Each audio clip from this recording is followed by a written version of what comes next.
All right, Thursday afternoon, Joe House is here. We'll talk some basketball at the top, and then we're going to do football with our old friend, Peter Schrager. We're going to do some picks with them, too. House, we're 500 now in our picks. We clawed back to respectability. I'm super excited about that. Super excited about this NBA season.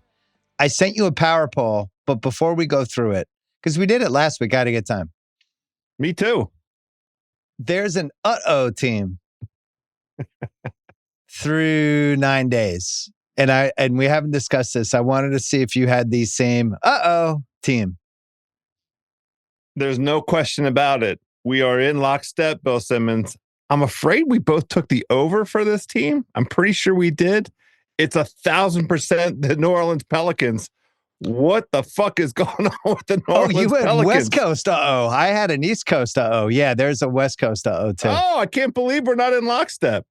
No, New Orleans is an uh-oh too, but I mean, they're already having like injury stuff and all kinds of things. They competed in their first two games and then just got completely blown out, rolled. Yeah. Well, the good news is they have their first round pick. Too soon. Mm-hmm. Listen, we knew with the West, one of those that there was going to be one team that was probably going to be worse than we thought, but we just knew they're just by law, there has to be 4 bad to mediocre teams. You can't have everybody be good.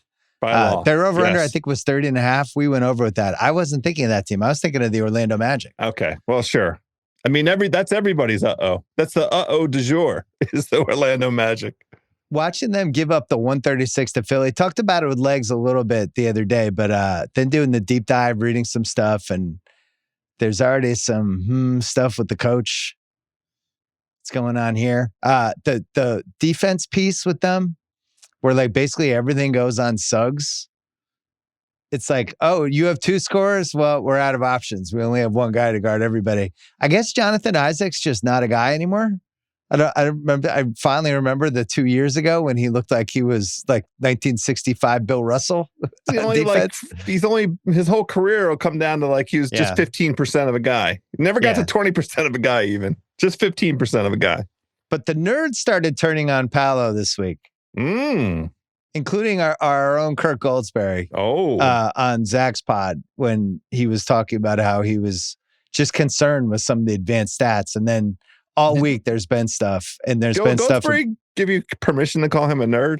Well, I mean, he's an OG of the Sloan Conference. Okay, that gives him nerd status. All right, great. I'd like to consider myself a nerd. Great. If you can go to Sloan Conference and hang with the nerds, you're a nerd. But yeah, there's some concerning Paolo stuff. There is some weird defense stuff. And then there's that trade where they gave up all their first round picks and went all in, a trade that I fully supported. But have you watched them yet?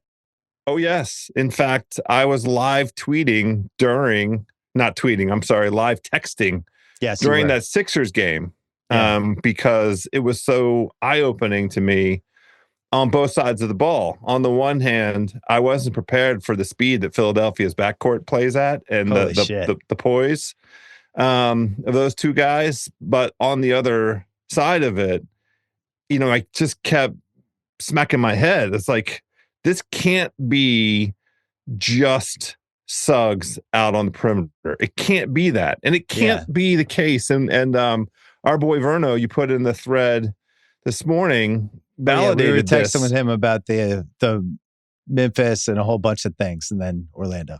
Validated that it can't be the case that Kentavious Caldwell-Pope was the glue for that defense. Like he was the guy for that Orlando defense. It doesn't make sense because he wasn't there the year before. Yeah. Well, it's early. They're trying to incorporate Bane. The bench looks, yesterday the bench had better stats just because they were getting blown out by Detroit, but Detroit kind of worked them. The shooting is still, like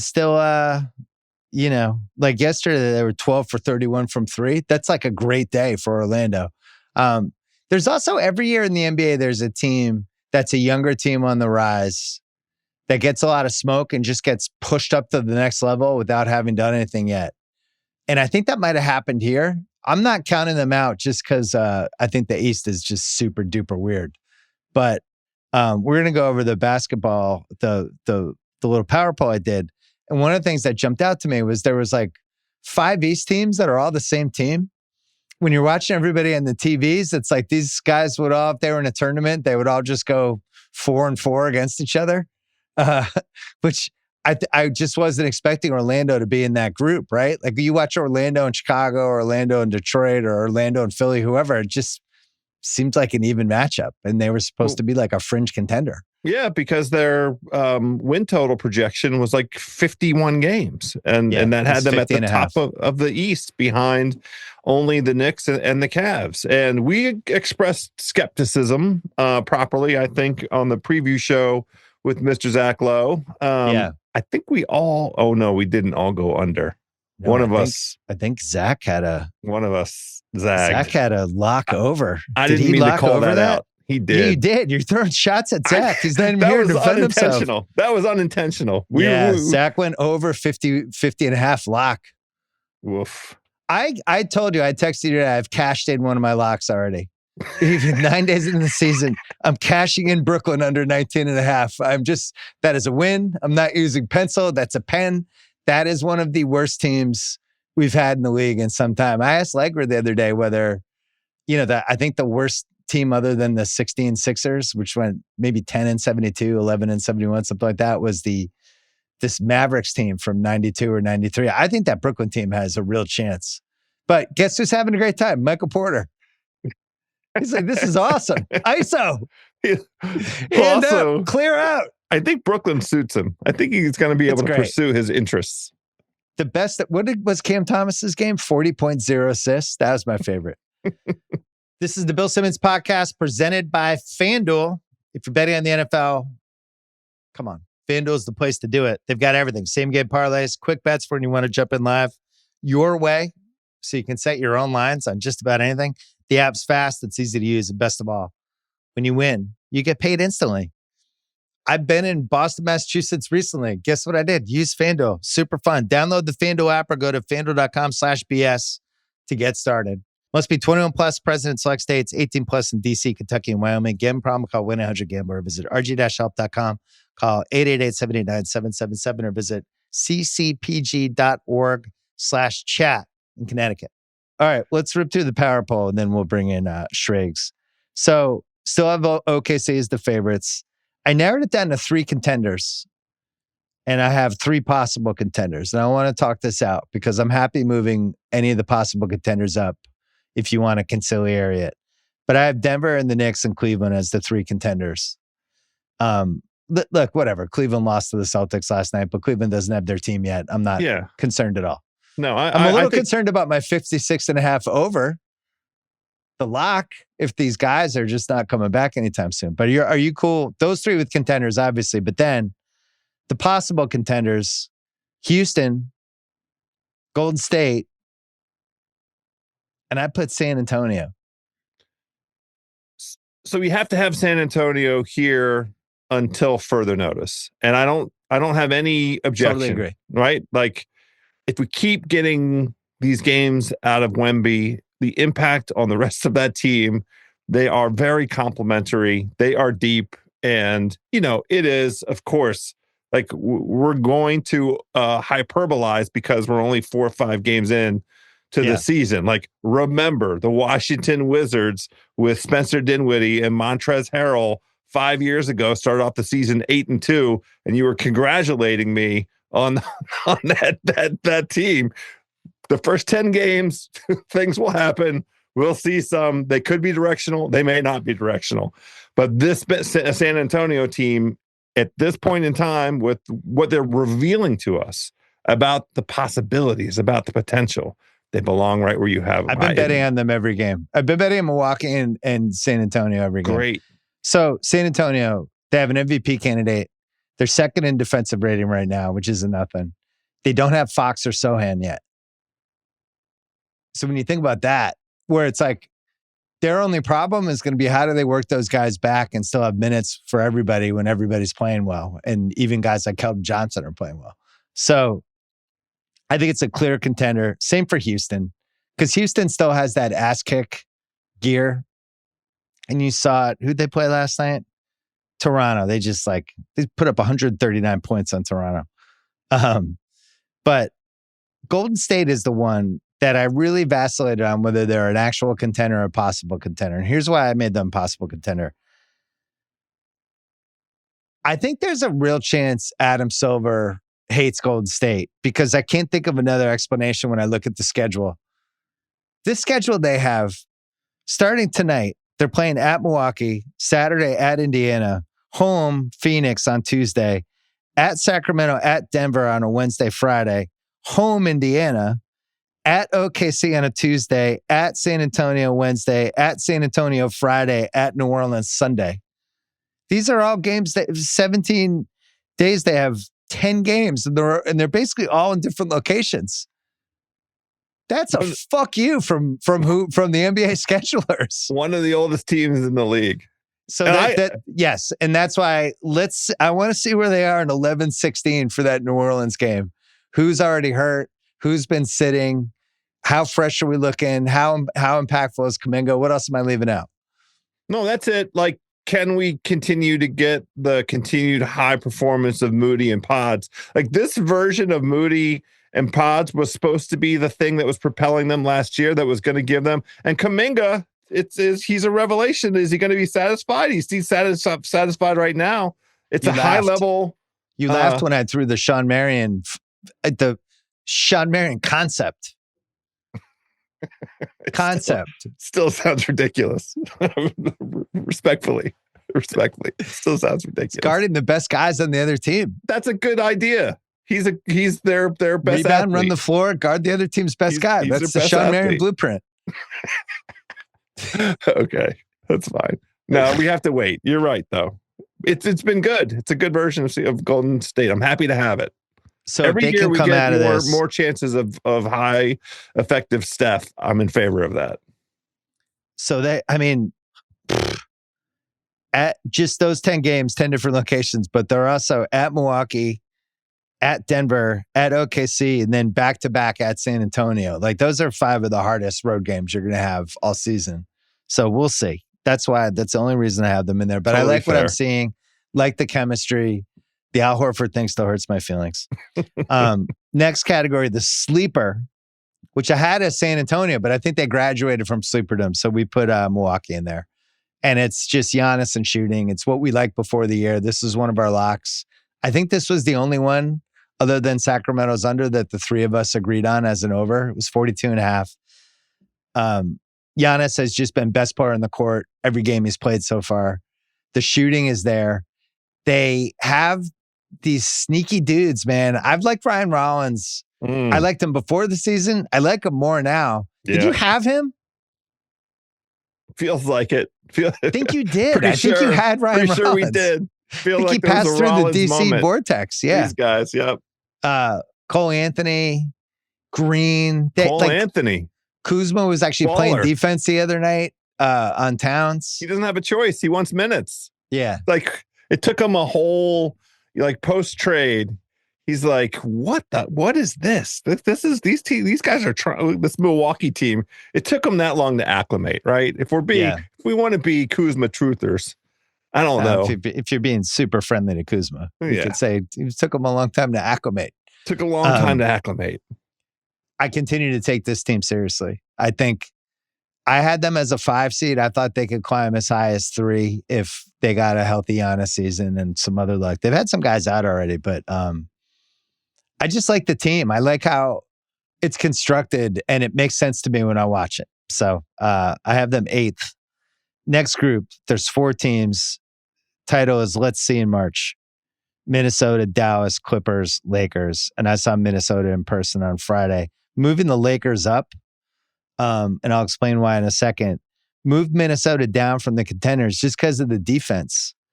Now, Edwards he's missed the last 2, but Minnesota's 25th in defensive rating right now. It's just impossible to take Anthony Edwards off the floor and get any kind of a read. I mean, they used Should they be 25th in defense ever? But they play Mike Conley significant minutes, and he's still a good contributor. But he knows how to play. He's got a good basketball IQ. They don't trust Dillingham. They won't play him. They can't get anything out of Terrence Shannon. Like, they This was the concern for the downside case when we were sitting and going through them at 49.5 wins. It's the toughest one. Yeah, like the bench needs to get a little bit better. DiVincenzo's been fine. I don't think it's the bench, though. I think it's that guard spot. Well, they don't have... They can't figure out the guard spot. It was supposed to be Dillingham at this point giving them 20 minutes. Yeah. And also Anthony Edwards isn't playing. Yeah. But it's fine to just say, okay, let's let Anthony Edwards come back. They came all the way back against the Lakers team that was missing 7 guys the other night. I mean, they should have won. Well, I went to the game Friday, which I talked about the other day, and it looked like Minnesota was going to win by 30. And then all of a sudden their defense went sideways. Marcus Smart started diving for balls. Luka and Reeves just started doing things. And all of a sudden Minnesota was down 15. And it was one of those where you're watching the game going, wait, how are they down? What happened here? Mm-hmm. Why are they this far behind? I've been here the whole time, and it seemed like they were in the game. But the defense, I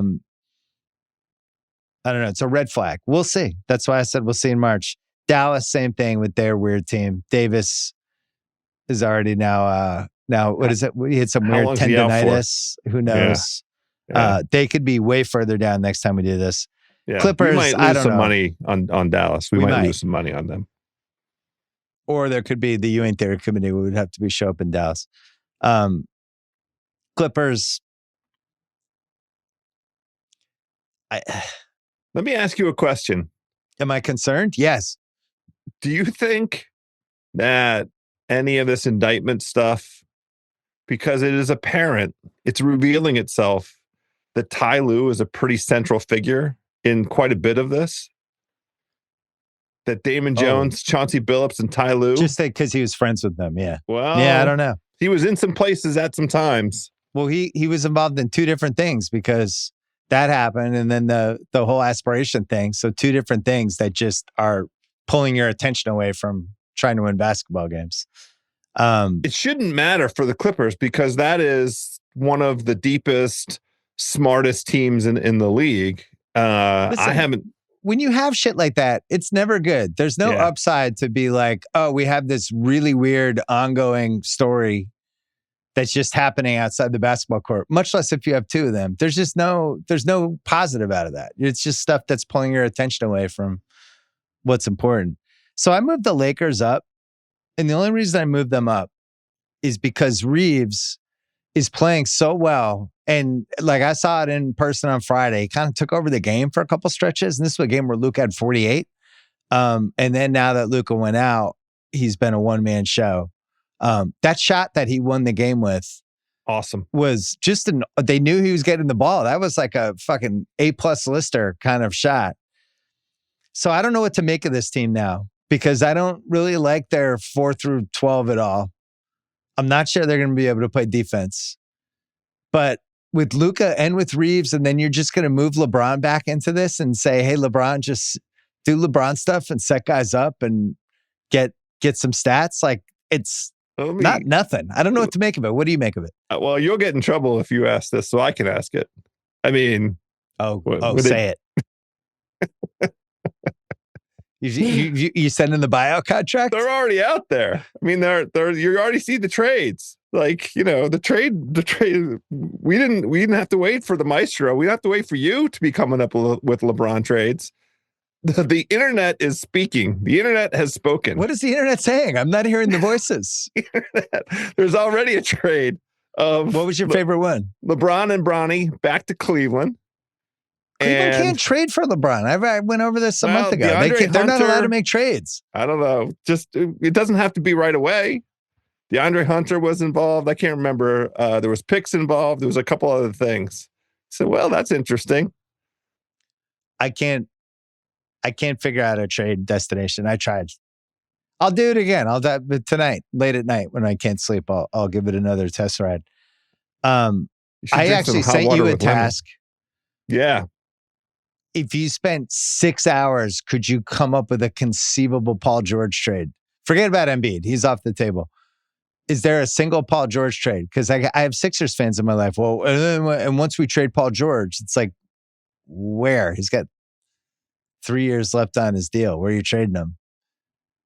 the teams that make sense are veteran teams that could use a veteran guy that will be able to assimilate him and take where they are in terms of the playoff profile and elevate themselves. That's the logic. That's the thesis. That's why it teams to me like a Golden State, like a Miami. Those are the teams where Paul Miami George was the only one. I gave that one to Rozier. And Rozier's expiring. Well, Wiggins, 2 years left for Paul George, who says no faster. I did that. I did that on my own as well. I agree with you. That Rozier trade, that contract is a wonderful asset. Magically, out of nowhere, Miami, you have to pay it. Miami gets this incredible asset. I think Paul George could make sense in Miami. I mean, why is Miami saying no? Because of the third year of that contract? Yeah, because you're thinking, especially if you have Bam and you're paying Hero, could you be in play for the Giannis types 2 years from now? Do you want to tie up your cap? And is Paul George demonstrably better than Andrew Wiggins? Like, is he going to be that much of an upside that it's worth tying up your cap for a third year? Fair question. It's a fair question. It's why we didn't have picks. We didn't have the answer. We didn't reach a conclusion. Here's what Philly has to do. Philly has to bring back Paul George and hope he plays well for like a month. And then he goes right on the dark web eBay. Just like, yo, Paul George, any interest? I would say out loud, I don't even know that they need for him to play well for a month. Like, that's just to validate that he has working four limbs that work, 10 digits on his fingers that work. Would you take him on the Wizards? No. If they gave you a pick or any sort of asset to enjoy the pick along with it, an appetizer? It seems like they're going to be like a low 40 win team. So where's that pick you? They're not. They don't strike me as a lottery team right now. Well, we're proving our point. They're not going to be able to trade Paul George. Probably not. Have you seen the ad for Arby's steak tips? It's so funny. Season? I am literally having this conversation in a couple text threads right now. Shout out to my homeboy. In text threads? How are you in an Arby's thread that I'm not in? That's our place. I didn't start it. It came to me, as you would expect. You being in a Papagino's thread and me not being involved. No, as you would expect, I am a magnet for Arby's threads. The thread found me. True. I didn't go hunting for the thread. I understand. But there was a review in the Washington Post from my homie Tim Carmen. I haven't had a chance to read the review. Somebody put it in front of me. Did he review the Arby's steak tips? He ate them and reviewed them. And I'm not going to spoil it for anybody. But here's the thing. They're called nuggets. They're not tips. So this is part of the thing. I've had a really hard time with this because my affinity for Arby's is so well established, so well known. I thought the branding of this was a tiny bit off because they call them nuggets. Now, nuggets, that's a word that we have an association with. Steak nuggets. Are they breaded? What does that mean? If you called them tips or you try to do something like the burnt ends that Kansas City has made famous, they look like burnt ends. And if what you're doing is conveying to people like, here is protein in a cup, here's some animal-based protein in a fast food vehicle that you get, but it tastes like protein barbecue. In a cup. It's the worst porn search in 2025. This is my problem, though. The cup isn't appetizing, and it doesn't convey a barbecue vibe. Like, you don't eat it's barbecue. It's not like you get Chick-fil-A nuggets. You get the box. You're like, you got Chick-fil-A nuggets. Now I want one. That little sort of envelope shaped kind of thing where it might look like, they're all sort of nestled together because we were chopping off the ends and we put them all together and we slapped it on this thing and we put a tiny bit of slaw at the end, little vinegar slaw at the end of it. Okay, all right, now my mind's working. What they're showing on the commercial and the way they're delivering it in this cup and calling it nuggets, just had a hard time getting my head around it, I have to tell you. It's a great point. Like if you had veal nuggets or I'm trying to think any meat, branzino nuggets, whatever it is, my head immediately goes with nugget to you took a fish, a chicken, steak, whatever it is, you air fried it, you grilled it, whatever you did, and it's going to have an outside with like a breadcrumb type thing. Right. And that's how I'm going to eat it. Fried. And that's going to be soft inside. Yeah. I'm getting hungry talking about it. Okay. Well, I want to try these things now, and I have set aside. I bookmarked Tim Carmen's review of the steak nuggets, and I'm eager to get his, because when he likes stuff, I tend to like it too. So I'm eager to get this. Wow, he's like your palate buddy. My muse, my palate muse. Yes. Interesting. Here in the DMV, here in the DC area. I'm glad we took that detour. Maybe we should do a food detour at everyone. I was watching football with some people on Sunday, and that commercial came up, and I just started laughing, and I was like, I just think a house when I see Arby's steak nuggets on a giant TV. Did anybody say, "Oh my God, that looks appetizing"? Oh my God, we have to rush out and try these. It's more confusion. It's more confusion. That's what I'm getting at. But there's a way to solve this. I mean, I'm going to eat them. Maybe I'll do an Instagram on it. I'll get some this weekend. Watching football. How about next Thursday? We should just eat them. That's great. This is not sponsored content, by the way. We're getting zero from Arby's. Better than Instagram. You can do it right here on the Bill Simmons podcast. The funniest was anytime we've driven to Vegas, that one Vegas stop at like the 2-hour mark, and they've got like the 20 different fast food places. And you just you see the Arby's, and it's like, dude. Because you trained me like a dog. Yeah. You trained me. You trained me to understand. I know where it is. I know when it's coming. Yeah. My body starts responding to it. Next category. So let's say in March was Minnesota, Dallas, Clippers, Lakers. We're about to do a little drop off here. And this next category is called Sorry I Can't Tell You Guys Apart. Detroit, Philly, Atlanta, Miami, Chicago. I just think if any of these two teams played each other in the play-in tournament, any result is possible, or in like the Emirates NBA Cup, whatever you want. The interesting thing to me is that Miami and Chicago played themselves up into this group, right? Miami, I think, is better than I thought they were going to be, and Chicago just seems really comfortable, and a big part of it is Buzelis, obviously, but they've also been playing the same kind of style now for a couple of years. They're well coached, and I think those 5 teams are like right near each other. Which one of those 5 do you think is the best? Because I have an answer to this. I think Detroit's probably the safest bet for best. Okay. I think Philly has the highest upside because of what's happening with Maxey. I must be square because obviously I thought Detroit was the right answer. But the Maxey piece, I was talking to Chris Ryan because I saw him after the comeback win against your Wizards. The Maxey thing is like, if this is just who he is now, this is like, we're now in Jalen Brunson, Donovan Mitchell, like area territory, which just changes their ceiling. Absolutely, positively cannot rule out that this is just where he is. He might just be a 28 points a game scorer now. He's effing dominant. Yeah. He is unstoppable. He seems like the fastest guy in the league now, other than when Ja decides to dial it up. You know what I mean? Yes. Like from just coast to coast, like he's just like a blur. He's got a ton of that SGA movement also. Yeah. His body, awesome. The way he can move inside the lane. Atlanta is the one that I think could fall down from this group if they don't. Trey's already banged up. The defense just hasn't been there, even though I like some of their defensive guys. Yeah. But they have too many players I like. So we'll see. The next one is the I Smell Smoke. That's Orlando. We covered them. One of the subplots I didn't want to happen this year is for Paolo to become the Trevor Lawrence of the NBA. So let's hope that doesn't happen. That's next very category, disrespectful to Paolo. That's very disrespectful. Water treaders is our next one, Boston and Memphis. Boston stumbled into something really interesting with this Josh Minot, who didn't really play the first 2 games. And I think if he had played opening night the way they're using him now, I think they actually would have won. Because there was this moment where they could have brought him in crunch time when Kata fouled out and they didn't. But I just think he has it. Like he's a real rotation guy, and he gives rebounding and defense and a little size. And I don't. When I say this, don't just be careful. You be careful. He's doing a reasonable Tatum imitation. Okay. Of the rebounding defense piece. Okay.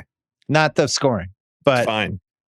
The ability to actually like protect you a little on the boards and guard people. He did a really good job on Evan Mobley last night. I was like genuinely excited. And then Memphis, We were texting this morning. This Cedric Coward is a revelation. There was a good sentiment out there coming in that he was going to be a hidden gem. I think our own Tate Frazier. He's unhidden. Isn't our own Tate Frazier on record with that? No, he's just a gem. I don't even think it's hidden. All you have to do is watch a Grizzlies game. It's like, who's that guy guarding everyone on the other team and making open threes? So I'll admit defeat on the Bane trade. I'll do it right now. They trade Bane for all those picks.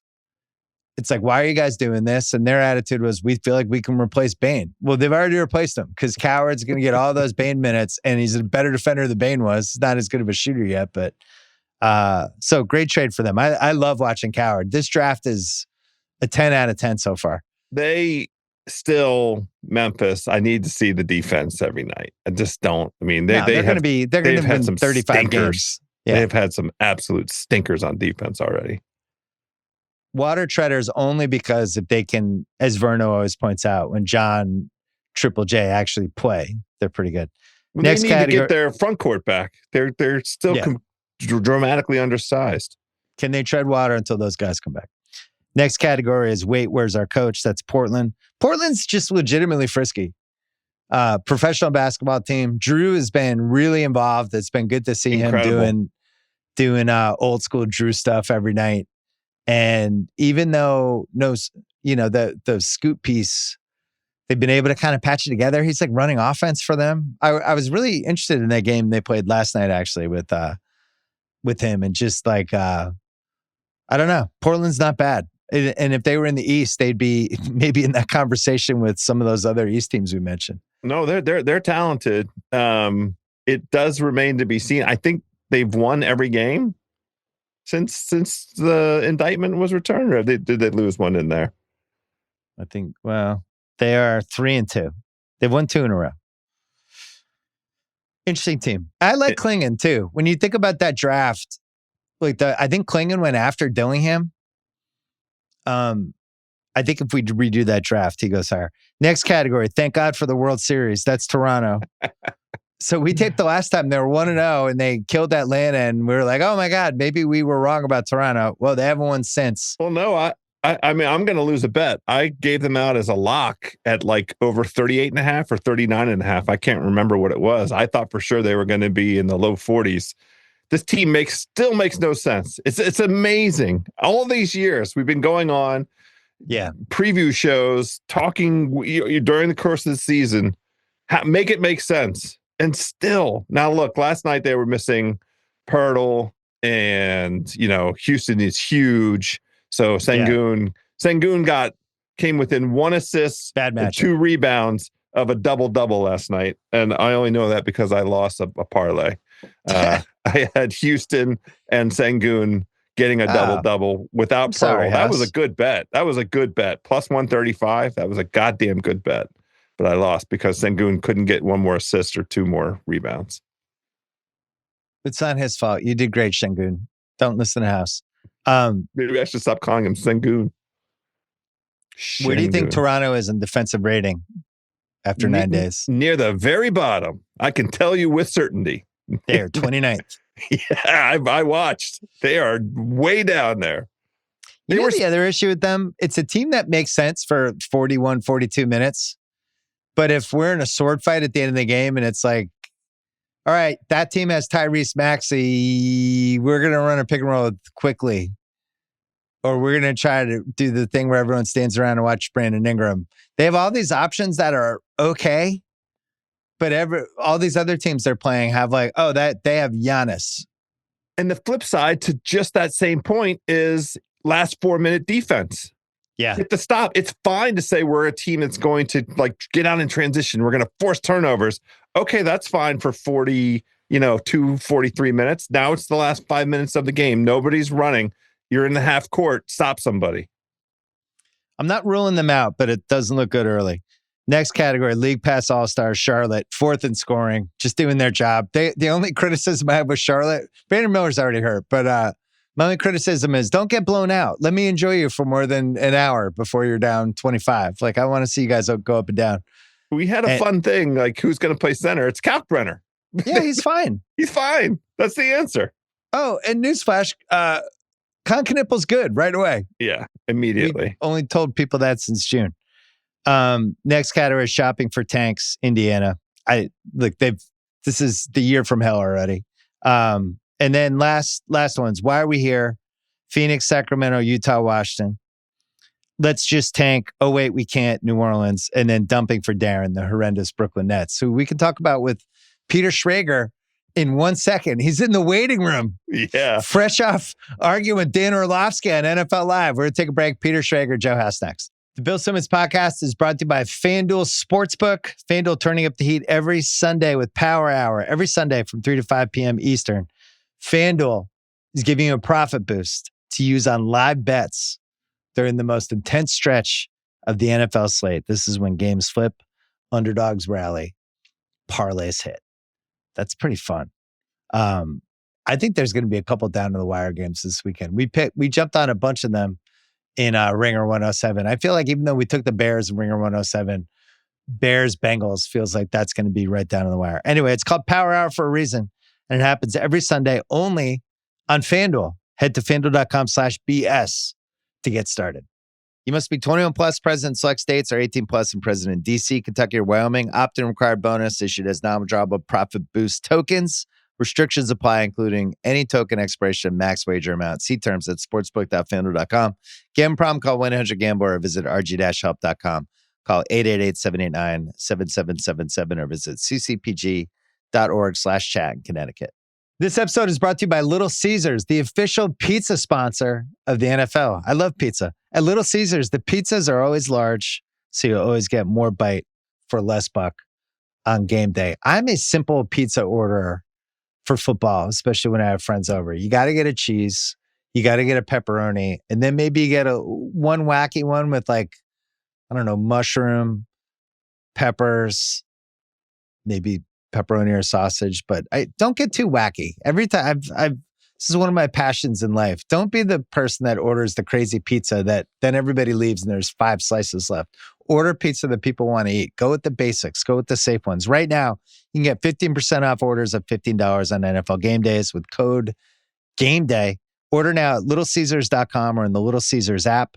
Offer ends February 8th, 2026. Offer good at participating Little Caesars stores on app and online orders, excluding third-party online sites with non-online purchase $15 or more. Only available on NFL game days. Enter promo code at checkout to get 15% off your online order. Max discount $5. Limit 1 per person per day. Cannot be combined with any other offers, plus tax where applicable. Prices may vary. Delivery available from participating locations with online orders only. Copyright 2025 LCE Incorporated. All right, our friend Peter Schrager is here. He's going to do Ringer 107 picks with us and talk football. And, basketball starts. Schrags gets a little antsy that he hasn't gotten an invite when we get in October. It's like, wait, I'm right here. Mm-hmm. Then it's like, then I make the joke about, well, you're McAfee's guy now. Then he gets it, and then he doesn't know if I'm serious or not. We had this whole dance we do. And then it always ends in the right place with you here on the BS podcast. It's good to see you. You never want to be in the Bill Simmons blacklist or, on the cold seat. And I just like to throw a couple sprinkles in here because 8 weeks have gone by and not a single invite. We text all the time, but no invite. And then you said Joe House was on and I got very excited. Let's go. Wait, you've been on during the season, right? I think I did preseason where I told you that the Dolphins were going to win the Super Bowl and the Lions were going to be terrible. So I think we have time to redeem ourselves here. Oh, Jesus. My apologies for not having you on another time during the season, but I'm glad you're here. Plus, you get to be here with House. Love it. House has a hard hour at 8 minutes from now. So we're going to zoom through Ringer 107 possibilities in a second. But what's been the dominant doing these shows on ESPN? What's been the number one go-to story in October? Cowboys defense, baby. Let's break it down. That's what it is? Break it down. What is going wrong? What is Matt Eberflus doing wrong? Should they have traded Parsons? Now that they have made this bad trade, what do they do? Should they go get Hendrickson? A lot of Cowboys defense talk. And just this week, we shifted a little bit. Lot of Drake May, Bill. Lot of Drake May. God damn it. It was as if they beat the Bills on that Sunday night, and then Monday morning we did a lot of Drake May. Then it went away for a little bit, but then this week it's been a lot of Drake May over at the worldwide leader, and I'm loaded to bear. Like, I'm ready to go. I got so many notes. I'm like, good, my wheelhouse. I only could say so many things about Overshown's return for the Dallas Cowboys defense. Well, House had last year's darling for the shows, Jaden Daniels. Oh. Just segment after segment about how special he was. And now Drake May just said, hey, Jaden, have a seat over there. I'll be taking all of these segments now for the time being. Tough matchup this week, though, with Atlanta. Oh, it's going to be a nice little test. They have a good secondary. There's a lot of momentum now at the Pats. Could they be the 1 seed? It's a lot of trap elements. I know House is studying. We are not putting the Pats in Ringer 107. I'm just telling you now. Really? Not this week. Yeah. Well, look, stay away. I want to ask if I have permission to do this little segment with Shregs, because I think this is the first time we've been on together. Second time at most. But we definitely shared food. Yeah, we've hung. Oh, yeah. This is the second time. We did one maybe COVID, 2020, going through coach hirings. And I was I don't remember any podcast I did for 2 years during COVID. So I would believe that. The segment I want to do is, what the fuck is going on with blank? Okay. And the question, since we're now on this New England Atlanta thing, what the fuck is going on with the communication issues with the Atlanta offense? Isn't it weird? I don't understand it. What's going on with them? Okay, so I did their Monday night game 2 weeks ago when they beat the Buffalo Bills, and I was the sideline reporter, and they opened the roof up, and we get a production meeting with the Atlanta Falcons, and I sit with Raheem Morris, who it can light up a room, and he's like, Shregs, I coached Cooper Kupp, his Triple Crown season. I coached Julio Jones, our Super Bowl year in Atlanta. I was the wide receivers coach. I can go back and I coached RG3 when he had that rookie season. I was on that staff. He goes, this guy Bijan is not only in that conversation, he might be the best of all. And he's like, our entire team runs through him. Our entire offense runs through him. He is the heart and soul of our team. The defense respects him. They've scored 10 points since that 250-yard game in 2 games in a row. And it's so confusing. And Zach Robinson's the offensive coordinator, and he looked like he was dialed in. They moved him down to the sidelines. Everything was right in that Buffalo game. Penix looked good. You had guys out for the Bills. The suspended guys weren't back yet. You start wondering, what the heck? And then they lost, some offensive linemen along the way. And I know people tune out when you start talking offensive line as the reason, because you're looking for a bigger, that Raheem Morris can't get these guys ready to play, and that they, to lose to Miami is a fireable offense and all this. Trust me, Falcons are as frustrated as anyone. This game here, for them to kind of be the upset underdog trap game, it's so out of this world if you were there in that building 2 weeks ago where it looked like this was a Super Bowl contender. So, House, I am with you. 2 head-scratching efforts, 10 points in back-to-back games. I know Cousins looked 100 years old last week. Even so, to lose to the Dolphins that way, where the Dolphins run the ball 37 times down their throats, that does not add up with what I saw and what they did against the Washington Commanders a couple of weeks earlier before that. So Atlanta, one of the great frustrations around the league, because everyone thought they made that turn after that Monday night game. And that was a national coming out party for all those young players. And they've been just the pits ever since, no pun intended. He's been actually pretty good. Well, you know what they did, House? They landed themselves on the DNB list. They sure did. The do not bet list. Do not bet. They're just a fucking stay away. They killed us last week. They killed us. I can't. The thing with Cousins, it's like if you go to a restaurant and they accidentally bought some bad branzino and the whole table got food poisoning. Do you blame the restaurant or the branzino? I guess is the question. Cousins was so bad, they had no chance really from the get-go. They're a stay away to me. Here's the thing. The Pats run D has been ridiculous. No running back has had more than 50 yards. Yeah. What? But Bijan and on wheel routes and screen passes against these Pats linebackers is a nightmare. This is what my Pats fan friends and I are talking about. If they get Bijan in space, Pitts in space, the one problem with the Pats are 28th in defensive DVOA.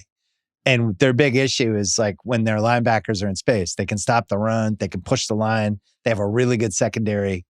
But that middle of the field, I think it's one of my favorite things you've had on a podcast in the last several weeks was Monday. You're like, everyone's raving about Spillane. 14, visor, badass, and Hench is texting you can't stand him in coverage. No, yeah.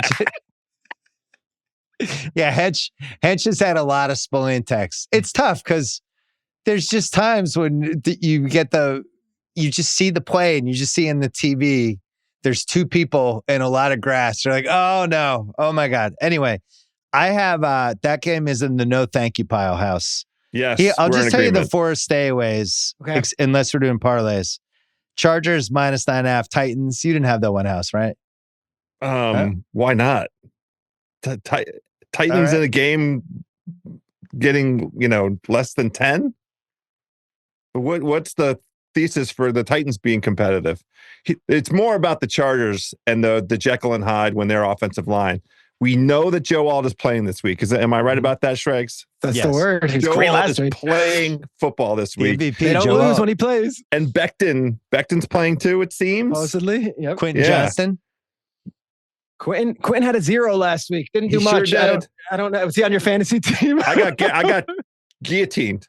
Quit with Quentin Johnson 0. And in our guillotine league, I picked him up.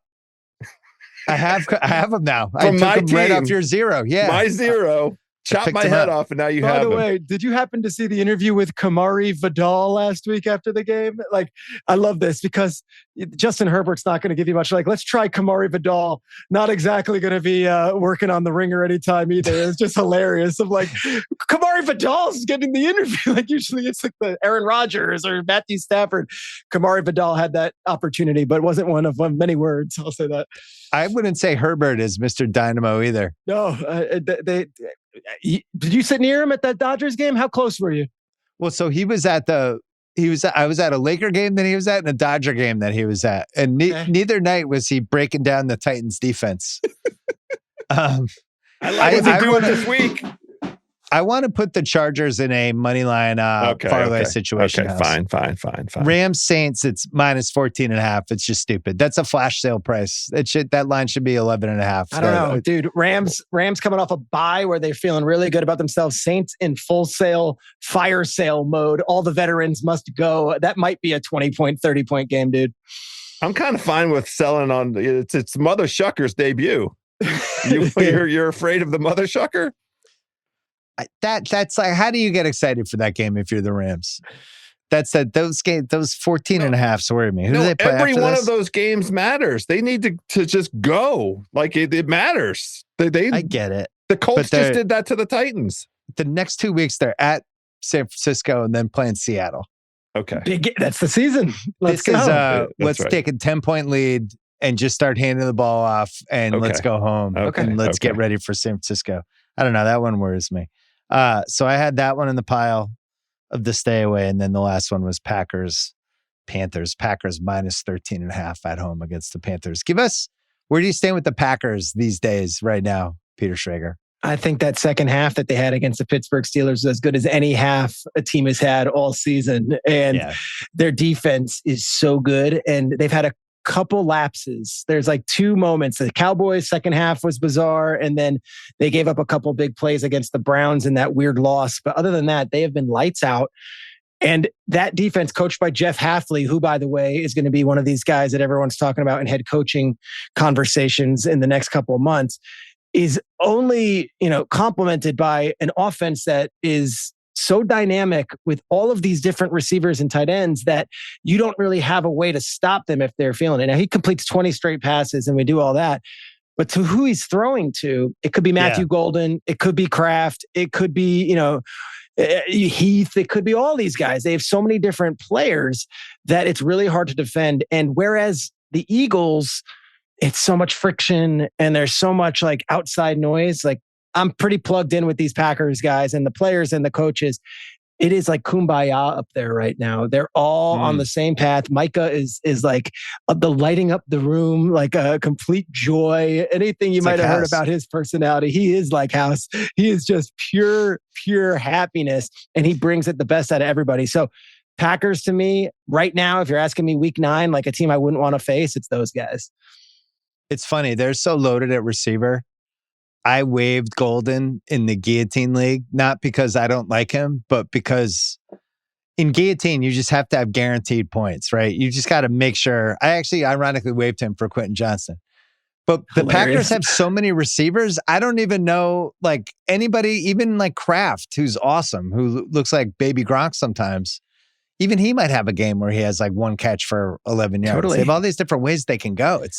And they have another tight end, Musgrave. Like they have a lot of different guys. And last week they got Christian Watson back, and he's a really good deep threat. And Romeo Doubs. Like, so it goes on and on. The question is, the Lions game is in week 13. Like I'm already circling that. Like, can they keep it where they're a game up or they're tied with the Lions? And then can they sweep the Lions? Because home field is going to matter. Interestingly enough, everybody's, team that they're picking apart, the Eagles go there next week for a Monday Night Football game. I think we'll learn a lot about both teams. Philly on the road in Green Bay, with Green Bay probably getting all the hype train going into that. Well, and how? So you know that the tie is going to matter somehow with these seeds. It's just law of averages. Yes. Like right now, they're the 1 seed because they're 5-1-1 and Philly's 6-2. But I think, if they win this week, but I who could figure it out? But you just know it's going to come into play. When a good team has a tie, it's always like, well, that could be 1 or before. Yeah. So you in on that Philly team? Where do you stand on a betting standpoint these days with them?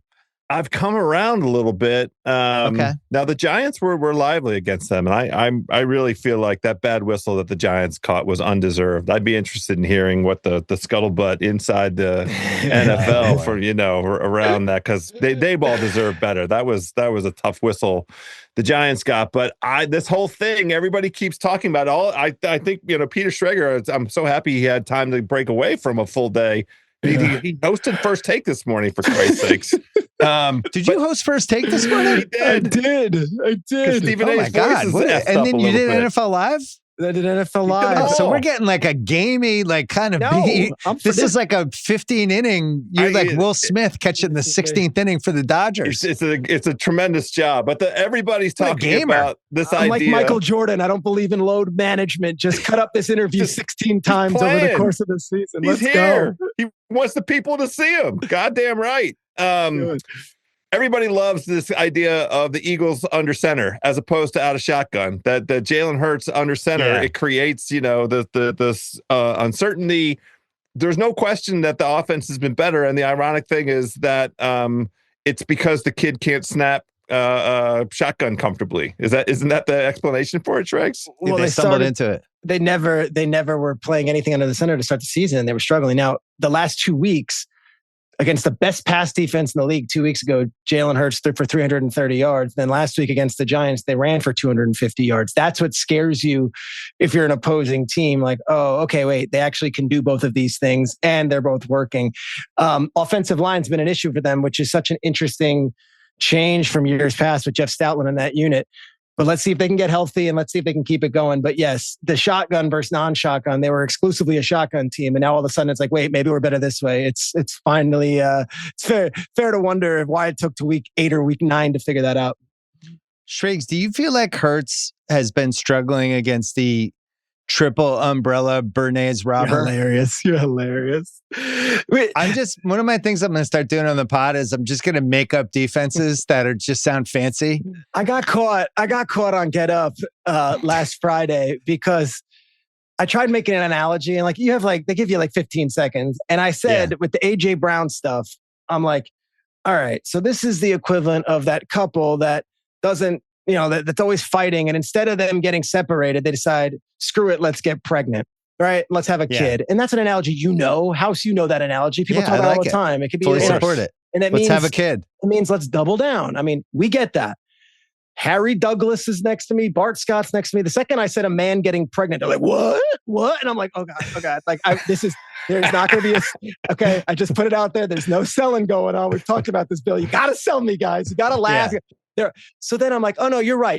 Go back to the triple robber, the high safety talk that we just broke down. Triple robber. And that fell flat too. And then I'm like, okay, screw it. Just someone break down the sluggo, because that's what we do. Break down the sluggo. And then Greeny, to his credit, it's like, they actually threw a sluggo this week. I'm like, I know they threw the darn sluggo. Okay, enough. But like, yes, I'm trying to fit in my little analogies on these shows and my little jokes and my little quips. It'll get there.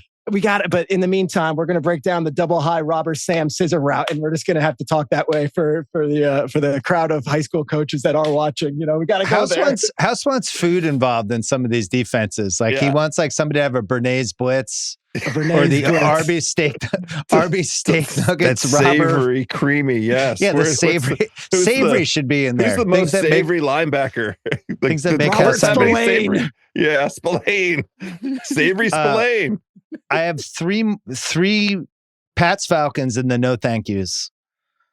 I have 3 more games that I don't think should be in the let's actually seriously talk about this for Ringer 107. And either of you hit the button. Wait, Bill, can I interrupt real quick? Yeah. How about everybody going, oh, the NBA, NBC, and Amazon, they're teaching us basketball. This is what we really want. And, we don't want inside the NBA being critical. It's similar to what I was talking about. Let's give this a couple weeks of everyone being coached like they're a high school basketball.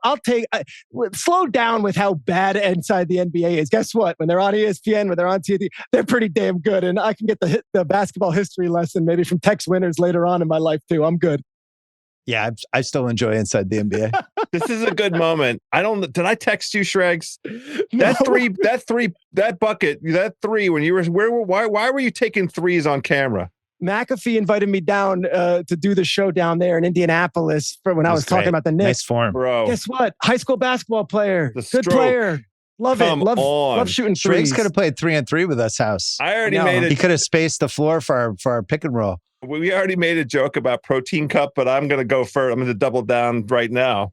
The stroke was velvety. It was made you want to put velvet. the protein in the cup. It was pure, baby. It wasn't pure. I was impressed. That was Drazen Petrovic. That was Mark Price. Those were my guys. Those were the guys I used to watch. Yes. 49ers Giants. 49ers favored by 2.5 in Jersey. Yeah. The San Francisco defense was on the field for 41 minutes and 18 seconds last week against Houston that can't block. The Giants just lose major guys that their fans love every 3 weeks. Giants defense is 30th against the rush and 26th in yards per play. To me, it's a stay away unless you guys feel You've been following the Dexter Lawrence, Carl Banks controversy in New York this week. He got a little saucy with them, right? Carl Banks is the in-house guy, usually pretty positive. Out of nowhere, just takes a very contrarian view on Dexter Lawrence, who no one's been criticizing his play. He's a very highly paid defensive tackle, gets a lot of love reputationally. He's saying this guy isn't playing. He should be dominating. He's playing an 8th string center last week against the Eagles, and he's getting mauled. Dexter Lawrence fights back. Giants right now with the Scadaboo injury, with the neighbor's injury, with all the different issues they've had.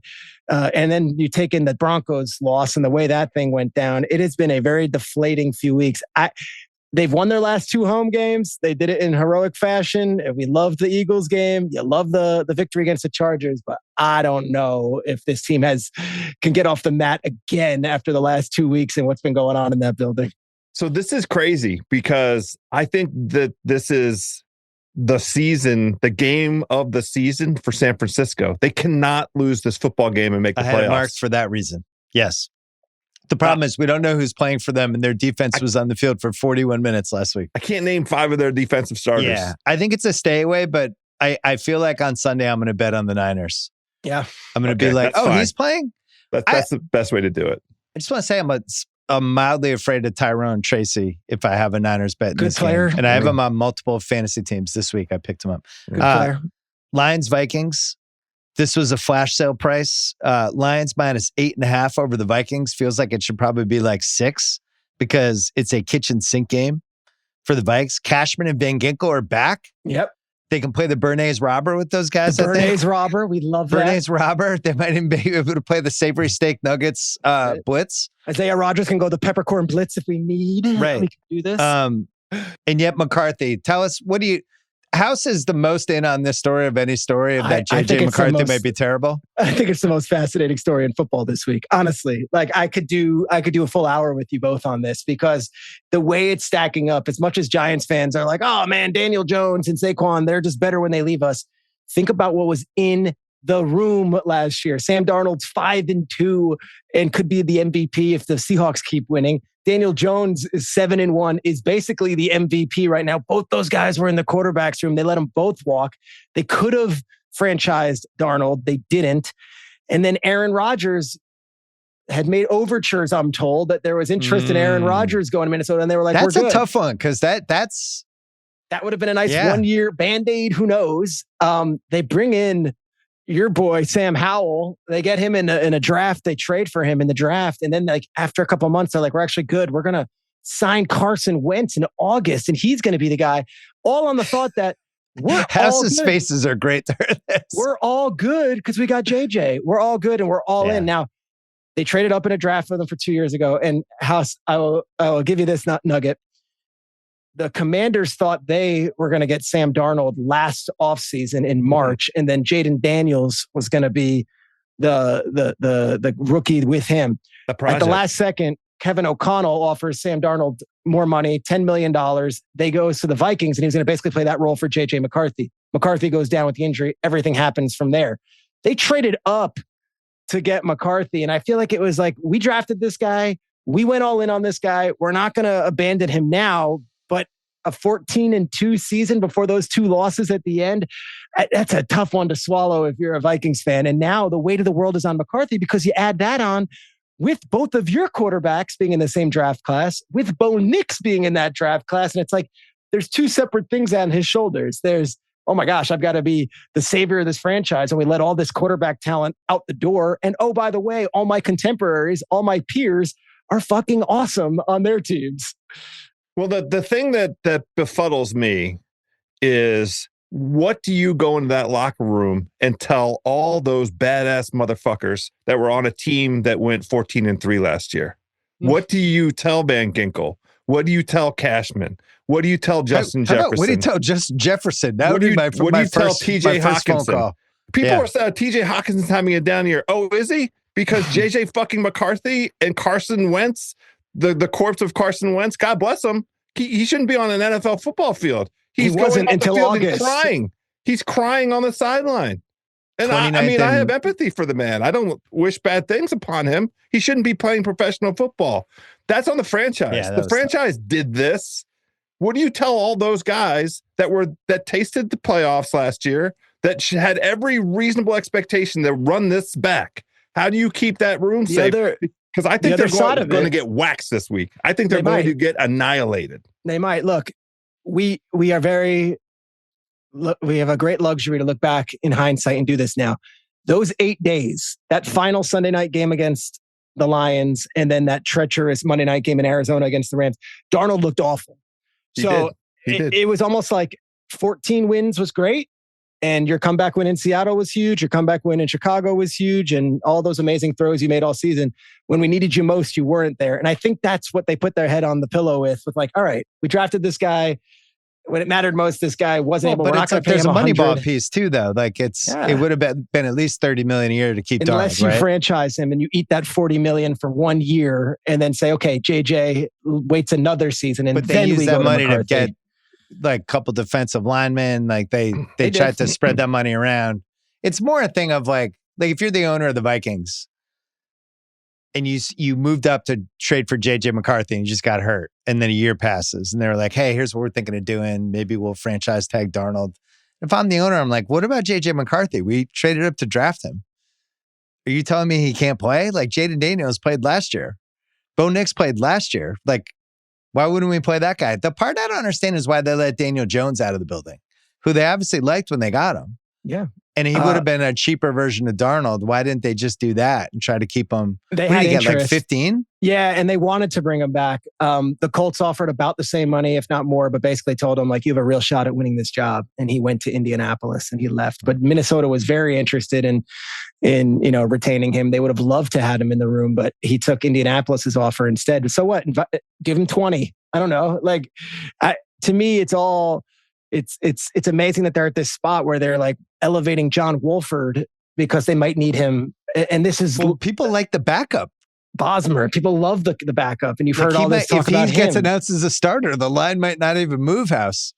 It sounds like Schrags has more McCarthy information than he's letting on. You don't sound optimistic about McCarthy. Here's the other part of it. He's still 22 years old, so it's like you don't want to bail on it yet. It's just, I love the sliding doors aspect of it, of like what could have been. It's another non-denial by Schrags. I feel like he's getting a lot of McCarthy stuff. This guy's a disaster. On that GIF. This isn't a Josh Rosen situation, is it? How could it possibly be? He hasn't played any professional football games. We have no idea. We have no idea. But he sat in the coach's office all season last season. Yeah, Kevin Every O'Connell Thursday we have a meeting. They did a meeting. They ran through the schedule like he wasn't hurt. All right, so it sounds like we're putting the Lions in some sort of pile. The good pile. And then Cowboys Cardinals is the other one. Cowboys -2.5 Cardinals. I don't want any part of this game. Why not?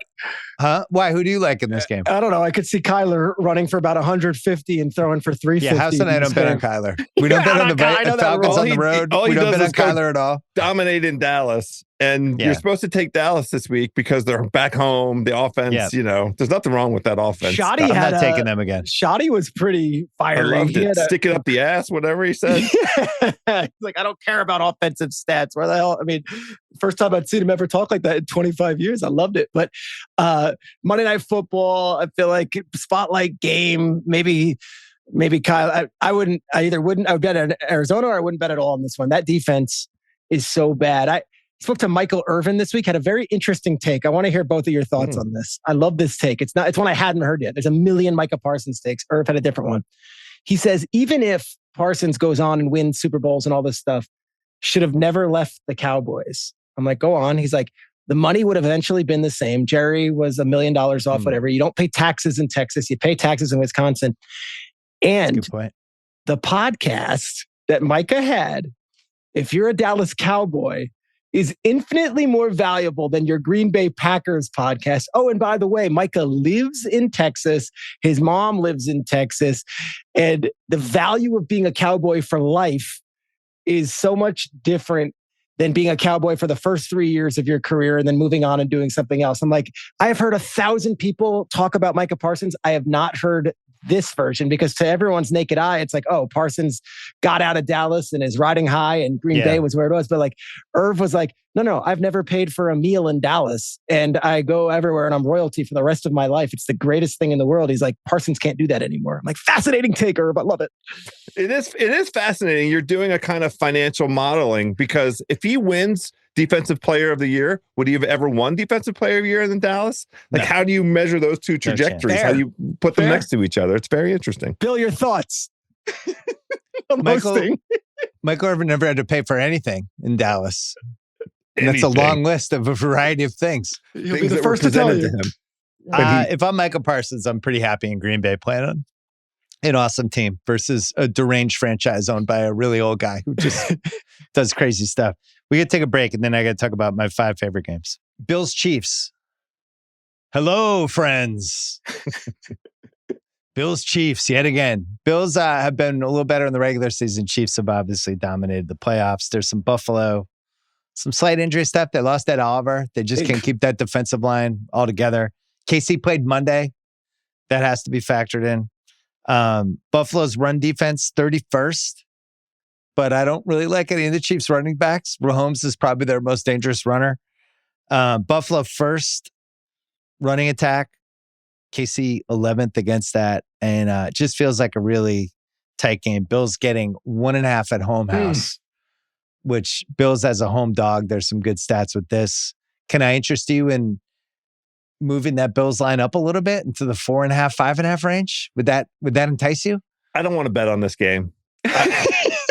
I would prefer to just watch it and enjoy it, because there are, to me, 2 very plausible competing game scripts, phenomena. And I can't choose which one I think is going to be the one. In my mind's eye, I can see this Chiefs offense scoring 41 points, no problem. I can see them firing on all cylinders.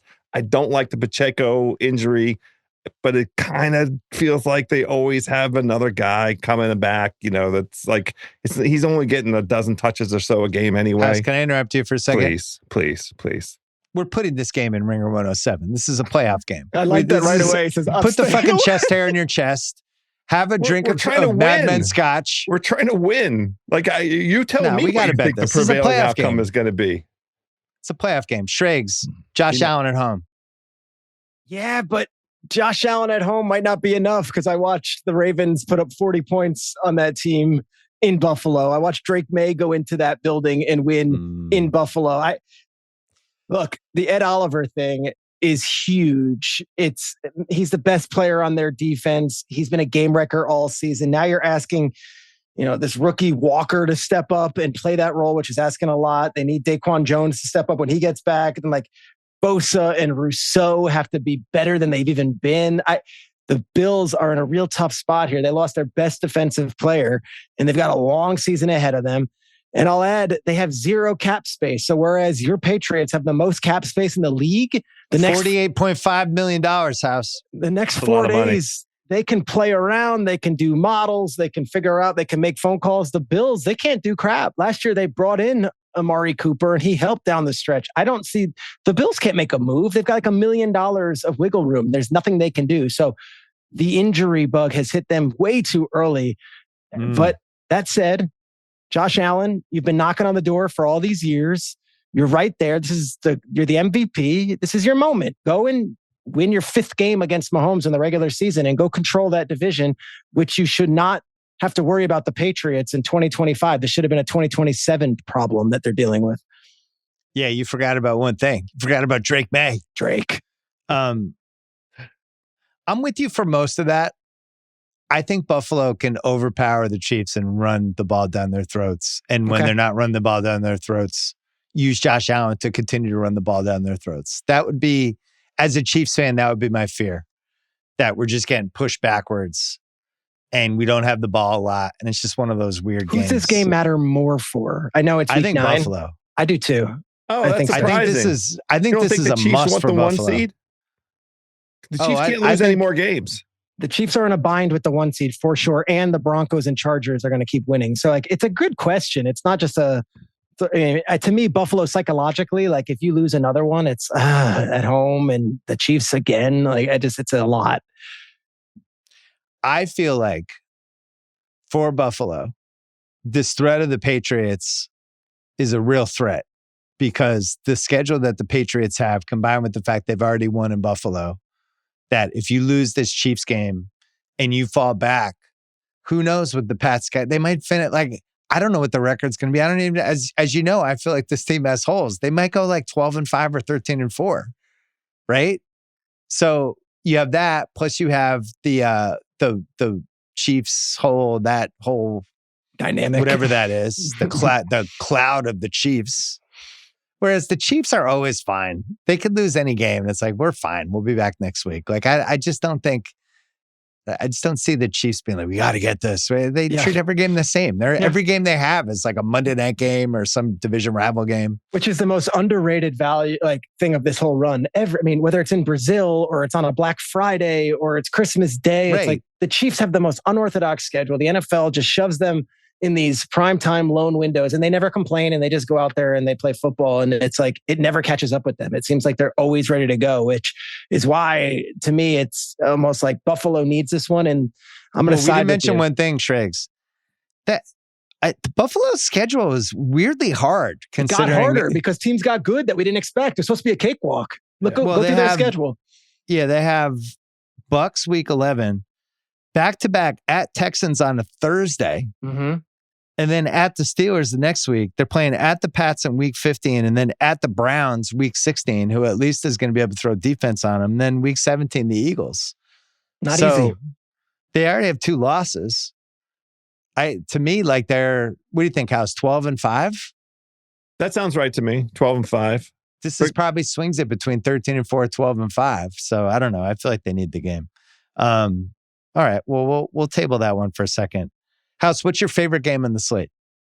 I have two. I absolutely adore Detroit. I just think the idea of getting JJ McCarthy into Detroit is phenomenal.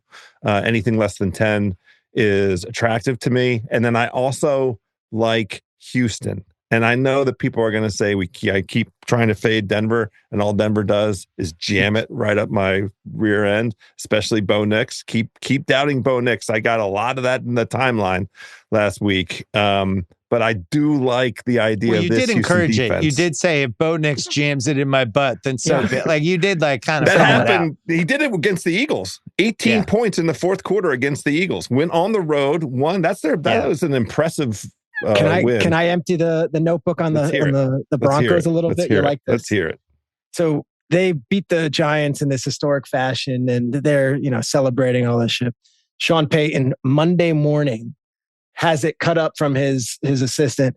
The last 6 biggest comebacks in regular season history, the following week, that team lost. So Sean Payton puts together a sizzle reel for Monday morning for these guys of those teams being on the other end of the other team taking a knee in the game afterwards. And he put music behind it. And basically on Monday morning, when everyone is riding high over this Giants game, is like, no time for that.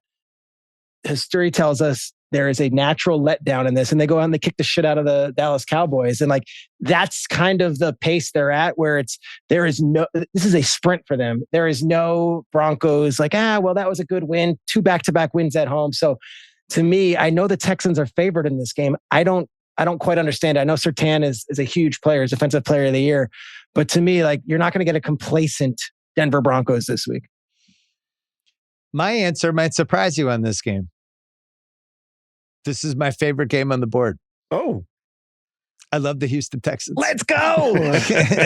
as do I. I mean, I heard your whole case, Shregs. You didn't like my story of cinematographer? No, it was good. And Peyton's done a good job. We've been in on Denver this year. They're 6-2. Like Houston's defense, I think, really might be the best defense in the league.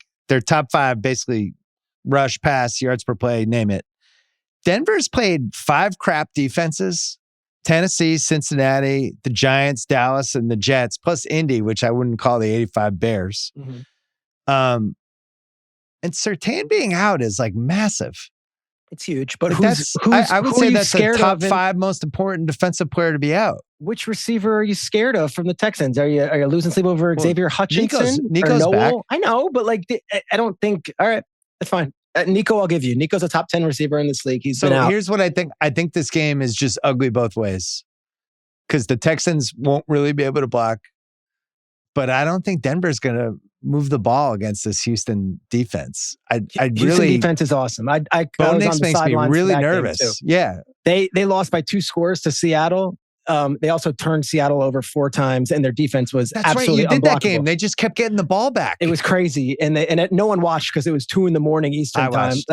But Houston's defense dominated the Seahawks that day. You didn't see it in the box score, but they had 4 turnovers. They sacked Darnold, and Will Anderson and Hunter were unblockable. So like, I'm with you on that defense. It's very good, and in the back end, Stingley and Lassiter are as good a combo in the backfield as anyone. However, I just don't know. I don't know if they've got the offense and the offensive line to keep up that amazing Denver defense. They are good. Even without Surtain, they are good. They get to the quarterback. They lead the NFL in sacks. They could dominate that offensive line in Houston. Well, if Houston pulls this off, they would be 4-4. And then a little Jaguars-Titans combo. They'd have a treat after that. But then they go Bills at Colts at Chiefs. 3 in a row, which is pretty brutal. So they're kind of in must-win zone. Whereas I look at Denver like, all right, if they lose this game, they're playing the Raiders on Thursday, 4 days later. They'll win by 20 and they'll be fine. But House, it's so funny. Like we've been aligned on some of these. We don't talk. House and I don't talk about the ones. This was the one that jumped out to me. You both like the Texans. We do. I felt like this should be a 2.5 or a 3 because their defense at home. I still have Bo Nix questions. I still watch him. I know that he heats up, and I know that there's games where he's finished with stats. I think he misses a lot is throws. He missed a couple last week. He tried throwing a no-look pass, and it got intercepted last week. Piece that we haven't talked about that I do like is CJ Stroud back? I mean, we get to do it that way. He's bad if it's a bad defense. Can I tell you? I had him in the production meeting, and it was when they were really low, and it was before that Seattle game. He had so much swag in this meeting. Like he hears it all. I think he knows that people are present, and he's like, "Don't worry, like I'm good." And I came away. I wasn't Stroud. I don't know him that well. I came away walking away like, okay, not a huge vocal guy, not an in-your-face guy, but clearly the leader of this team and has a lot of confidence, even though their offensive line is not even close to what it was 2 years ago when he had that breakout season. Yeah. Well, they added a sixth guy, and it looked like that might have helped the offense, the running game a little bit. So if we just get a little variety in that offense. Their offensive coordinator is interesting. So they had Bobby Slowick, who was tremendous, and then last year down the stretch didn't gel as well. I still have a Bobby Slowick's going to be a head coach T-shirt from 2023. I don't know if you want it. I'll send it to you. About 30 interviews. Yeah. They hired Nick Caley, who I think you'll like this guy, Bill. 8 years with the Patriots under Belichick. So he comes from that world. And then himself is like, I need to diversify this. Goes and works for McVay for 2 years. So you've got the Belichick influence and the McVay influence. What a tree. And they bring him in, and it was a little rocky at first, but super talented, young offensive coordinator where you get the feeling like it's gonna start clicking as the season goes on. One other thing with the Texans, and I mentioned this a couple weeks ago, I genuinely like Woody Marks. I think he's good. Good. And he's good out of the backfield too. And they might have hit on Noel at least with those rookie receivers. Two Iowa State rookie wide receivers. He's the one that's always open, or seems like he can get open. And then Collins coming back. That's another one. No Surtain. Maybe he makes a big play. I like the Texans. 3 more quickly. Colts, Steelers. Colts -3 in Pittsburgh. And Colts outdoors. Steelers as a home dog. And there's just a slew of insane Tomlin home dog stats that we don't need to just read through. They're going to have the field goal edge yet again. You're always like -6 when you're playing in Pittsburgh with field goals. But Pittsburgh's defense, 32nd against the pass. And the Colts are just a juggernaut ripping through everything. We haven't talked about the Colts yet, Schrager. Do you believe? Are you in? How could I not? And the only issue is I haven't seen them play like prime time or a big game or with a lot of pressure on them. They always feel like they're like the Scott Hansen, like constant break-in on red zone like team. I haven't watched a matchup with them with all the spotlight on them. I feel like even though this isn't that game, there's a lot of attention this week. Like Steelers on the road, and a lot of people now doing this. Like, let's poke a hole in it. Let's see. That said, like Daniel Jones, the stats are insane. I think he's like number 1 rated quarterback regularly, number 1 rated quarterback under pressure. And then Jonathan Taylor is doing what he's doing. And then Quentin Nelson's probably the best player on the entire team, just absolutely dominating at the offensive guard spot. The question is, I don't know how they're doing this on defense, and they are. Like, they're stopping everyone and they're getting turnovers with not a lot of names on We that know team. how they're doing it. They're playing shitty teams. That's another way to look at it. They played Tennessee twice. That kind of helps. Yeah, they played Miami week 1. They played Las Vegas. Which way are you leaning on this, BS? Because oh boy, I'm nervous for the Colts. I'm nervous for them. Well, here. I talked you into the Packers last week. I was happy. I loved it. I loved it when you did it. It was a great zag. I endorsed it. I was thrilled to have it. Couple things on the Steelers defense, Schrags. Yeah. Schrags is like when he hosted First Take, it feels like 38 hours ago now. Well, we've got a long day. What a trooper this guy is. I got to empty it quick here. House can leave and we can still go. We can just stay. I have another 25 minutes. I'm good. I want steak nuggets. Let's go. So I felt this way when the Pats played the Steelers and really dominated them the last 3 quarters and turned the ball over 5 times and just left all this offense on the over and over, moved the ball on them. Green Bay last week, by the time we get to the second half, it was like whatever they wanted, they were just getting. And Indianapolis has a better offense than both of those teams. So why wouldn't they just get everything they want in this game? What has the Steelers defense shown us? Fucking Joe Flacco. Not Joe Flacco. Joe Flacco. Yeah. Joe Flacco. All over the place. I know. Joe Flacco was lighting them up. Like, and the numbers. Can't light up the Steelers? They're 32nd. Chase was targeted 23 times in that game, which is the ultimate insult to a defensive backfield. Like we will tell you exactly what we're going to do, and we know you can't stop it. He had 16 catches, and then to see what Jordan Love did 20 in a row. It's maybe the most disappointing unit in all of football, this Steelers defense, because you go through the list of names. It's not only TJ Watt, it's Cameron Hayward. And then you go to Patrick Queen, and then you get to the defensive backfield, and it's like it's Jalen Ramsey and Darius Slay. This is not a young team. This is not a cheap team. It's a team you would have wanted in 2019 is the problem. Yeah. Or a defense that you would have wanted. And it's a Tomlin coach team, which at the very least, you knew they would at least show up every week. This is tough to pick them in any game with that defense being such a sieve.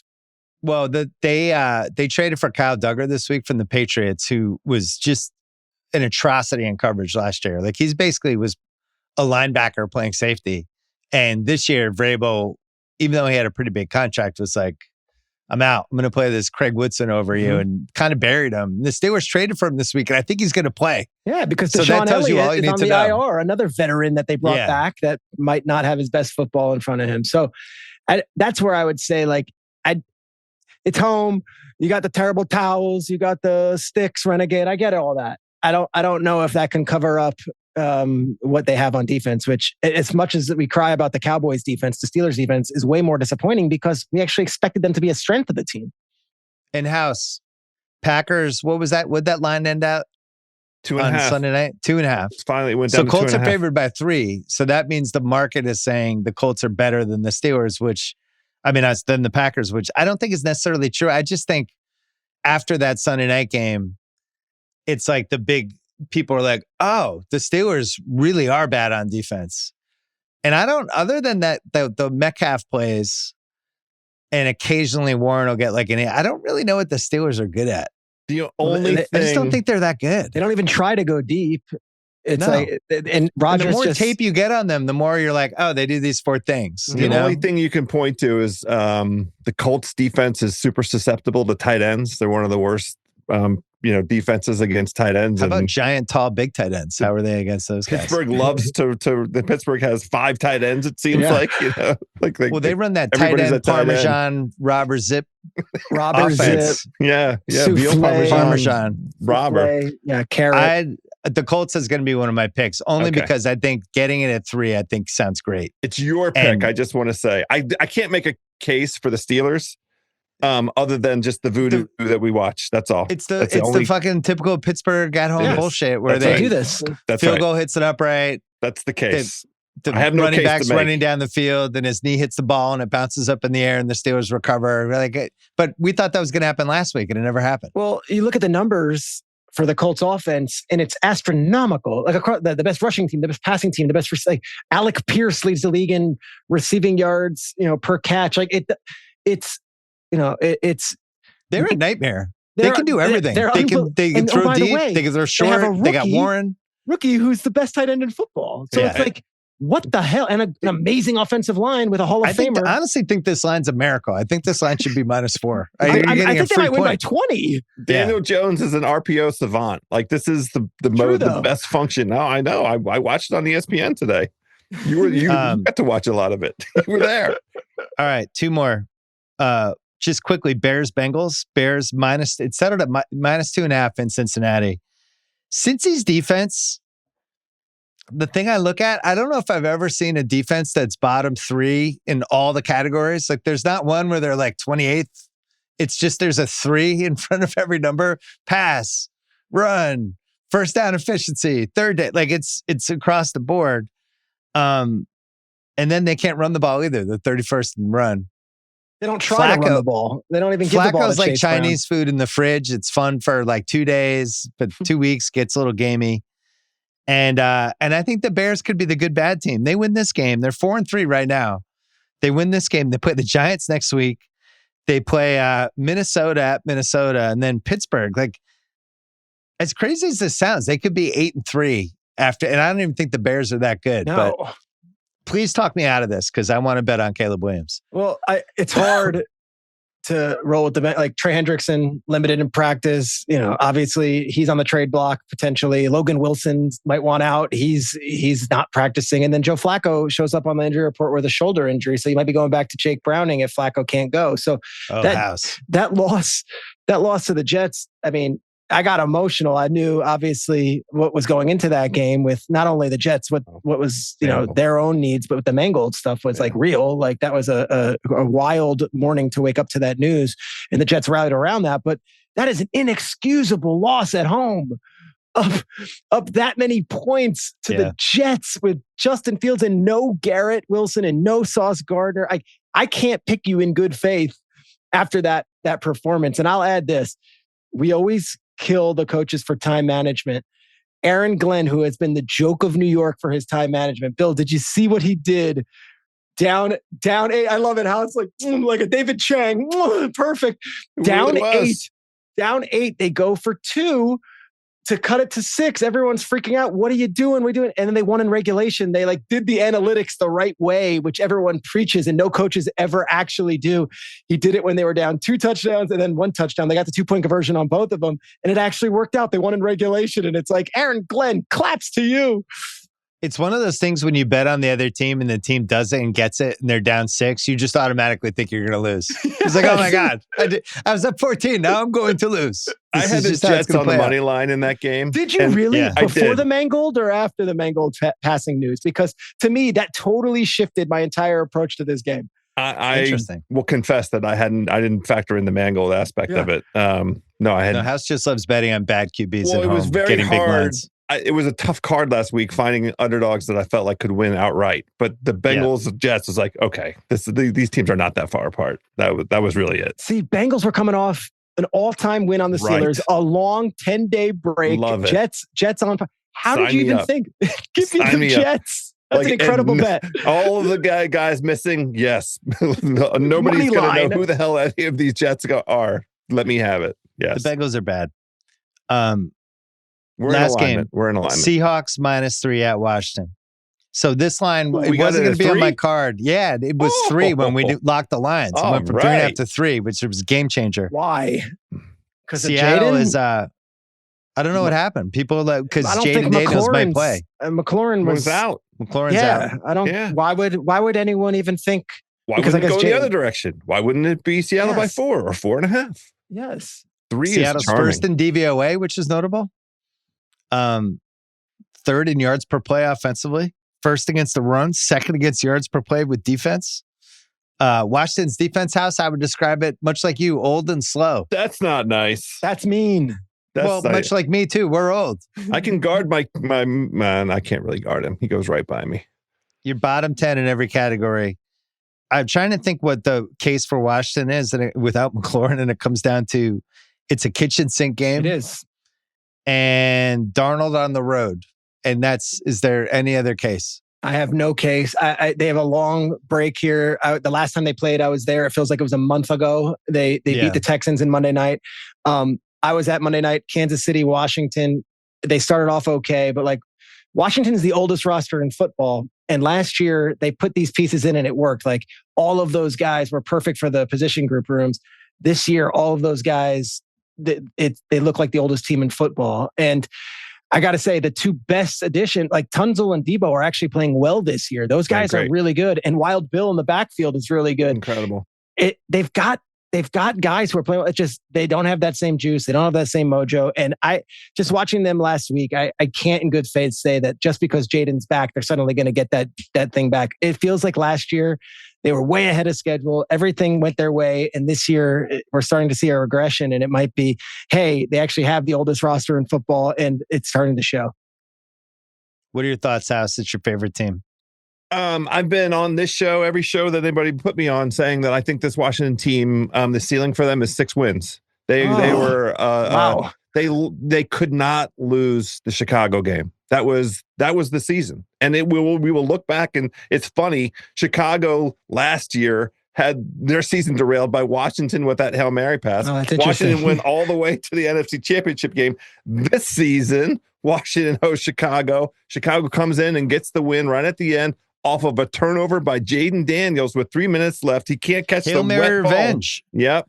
Hey, we did the hindsight house. I got a question. We did that with JJ McCarthy. Would you pay Terry McLaurin now after seeing what we've got this season? Would you pay him that huge contract he got? We know team leader, all that stuff, but he's paid as if he's one of the best wide receivers in the league. Yeah, they had to. I never had any issue with it. I mean, it's like we're trying to establish an identity, a new culture. You have to remember we're fighting 25 years of a devil. We're trying to get Satan. Be gone, Satan. Be gone, Satan. One of the ways you do that is to pay a guy who's a stand-up guy who straddled both of the regimes, right? And he is a team leader for a team that made it to the NFC Championship game. It is a contract that is a reward, not a prospective. This guy's going to deliver on it. That's what it is. That's what it is. It's a reward. So thank you. I mean, I personally say thank you to Terry McLaurin. Okay. Schrags, has a holdout ever worked where the guy came back and was awesome? No. Does it ever happen in the history of football? No. I don't have any. Basketball or any sport? Emmett Smith. Legler brought this up on Tuesday. I was like, that's such a good point. It feels like we're 0 for a million. They were 0-2. Emmett took him to the brink, and then he came back and was the best running back in football. And I guess 93 when he did that. That's the last one I remember. But like for all the millions of August Good Morning Football shows where we're detailing Jadeveon Clowney's holdout, what's the latest? Like I don't remember any of these guys ever coming out and being what they were supposed to be before they got the money. Le'Veon Bell. All right. So we're going to figure out Rigor 107 here. The whole season, Le'Veon. That's crazy. Yeah, that was tough. We're putting the Bills in a parlay, and I'm going to give you 3 options. Bills plus 4.5 with the Chargers money line against Tennessee. That's minus 118. Chargers Pack money line, both have to win with the Bills plus 6.5. That's minus 119. Packers would have to beat Carolina at home. Chargers would have to beat Tennessee. That's option 2. Option number 3, Chargers money line, Lions money line, Bills plus 7.5 against. I knew House would like that. Finally, we got to a number with some Arby's like, steak tips on top of it. Big nuggets. If they call them tips, I think they'd be flying off the shelf. Here's one of the many things I like. So we get to bet against JJ McCarthy, or whoever's playing for Minnesota. We get that chart. We get to bet against Tennessee again, and then Bills plus 7.5. Schrags gives us like cheap touchdown potential. Gives us the Chiefs can't run the clock out because their running backs are Kareem Hunt and that other guy and Mahomes trying to run on. So it just kind of keeps the Bills hanging around, which I think would be fun to root for. House is so happy. You're going to do this bet. I can feel it. Well, you're giving me a heart attack. I need you finally got to a number with the Bills where I'm comfortable, because to me, it's a 7-point swing on either side. I can countenance 7 either way. But so give me the 7.5. 4.5 doesn't do anything for me. 6.5 doesn't get you there. 7.5. Now we're there. You like that? You like that? Chargers, Lions, money lines, Bills plus 7.5. Good to go. Great. Texans minus 1.5 against Denver. Schrags didn't love this one, but House and I, this was our favorite bet on the board. Schrags a Peyton guy. I am. It's fine. Yeah, he is. I don't totally trust you. Broncos you spent and Rams too many meals with Sean Payton. Yeah, they might be undefeated this year, both of them. Broncos and Rams. I have my love for my Seans. Yep. Colts minus 3 against the Steelers in Pittsburgh. We're grabbing this. I like that. This is going to be my pick. I've urged my cautions. That's all. Yeah, that's all right. I'll take it for mine. Seahawks, they are minus 3 against Washington. And we're going to grab that. And then last but not least, Bears minus 2.5 against the Bengals. We got 2.5. So we have a great number. That's a great number. We have 3 road favorites, unfortunately. Okay. But there's 9 home underdogs on the slate. So what are we going to do? It's a funky week. So Ringer 107 brought to you by FanDuel Sportsbook. Final picks: Chargers money line, Lions money line with Bills plus 7.5. Texans minus 1.5 at home against the Broncos. Schrags is nervous, but you did get to see that defense in person. They were awesome. Hats on the ball. A great line from D'Amico Ryans. What he said, he goes, we're going to hit you. We're going to play this way. We're very aggressive. And he goes, and I tell the guys, if they don't like playing this way, that's cool with me. You just won't be a Houston Texan. And I was like, oh my God, I almost got out of the room. Like, let's go. Nice. So we got Texans. House is excited that we're get to bet against the Titans and JJ McCarthy with the Bills. That's 2. Colts minus 3 against the Steelers. This might be our last chance to ride the best offense in the league before people realize, like, holy shit, Do you Colts remember are 12-1. 99 with the Rams, like where they came out of nowhere? And I it was remember like, betting on it. It was great. And it was like, I remember that I was, in college, and we had fantasy football, and I had all those guys, Warner, Holt, Bruce. And I remember it being like, not until they beat the Niners in week like 3 or 4. And then they kept doing it week after week after week. Is that what we're dealing with here? Is this the 99 greatest show on turf? I remember it's such a good analogy because Warner, I remember all of us didn't trust it until it was about week 7, and you're like, all right, every pass the guy throws is dead on to a guy in stride. At some point, this isn't an accident. Yeah, that's what this feels like. It came from literally out of nowhere. This Colts offense, no one in a million years, and all the predictions. Fast. And there's some good parallels with that because Falk and Jonathan Taylor are just being like these all-world running backs, but the Rams were slightly better receivers. They were on turf. Seahawks -3 over Washington is our 4th pick. And then, so we're riding Texans, Seahawks. Those are your 2 best defenses. Anybody else you would have in there? Defensively, the Colts are really good, turnover and all that stuff, but they're not in that conversation. They're not. No, it's Denver, Texans, Seahawks, best. It would have been the Broncos. But Broncos probably 3rd. Not with Surtain out. Yeah. Denver, Houston, Seattle are my defenses, and gosh, Seattle was good on that Monday night game that I saw them. And then the 5th pick, Bears -2.5 at Cincinnati. House, if Caleb lets us down here, I'm going to be upset. Zone. He's not going to do it. I'm going to be upset. He would be Kyler Murray for us after that. He's not going to do it. He would be on the DNB. He's like DNB this. list. Shrieks, did you have any thoughts on my crazy prediction that Tyson Bagent will be the Bears starter by week 13? Is it even conceivable? Well, you did lay it out that they paid him a lot of money to come back as the backup. Everyone loves him. His dad is a professional arm wrestler. There's this great story there, but I don't think they would bench Caleb. I would have to be like, Caleb got hurt. This guy did great. And it's, we had to make a decision. That's how I look at it. Okay. That was the Ringer 107. It was brought to you by FanDuel. Odds subject to change. We have House for 5 more minutes. Shrags, any last topic for you? Is there a new Barclays we need a let's pizza? Go on the 107. He didn't give us a let's go. We needed that. No, he gives the let's goes to McAfee now. Have you had Lucali? I saw it. Have you had Lucali? Lucali, yeah, of course. I've had Lucali. Is that a question for me? No, I bet he hasn't. Have you had Lucali? What is it? In Brooklyn? Ooh, your next trip. We got you on this one. So Mark Iacano is no relation to Sal, I don't think. No. Is the proprietor. It's this little shop in Cobble Hill or Carroll Gardens. The line is out the door. Only about 8 tables. Very hard to get a seat. My son's 9th birthday last week. Took him to Lucali. We got in there. Calzone, pizza, no alcohol. You bring your own. And it's only cash, and it's a sit down. And Bill, I love the only cash. Mm-hmm. Only cash. We're not going to have any accounting for any of this stuff. Bill, I think it's one of the greatest meals I've ever had, and I'm not looking for a table or anything from those guys. Trust me, they're not worried about me.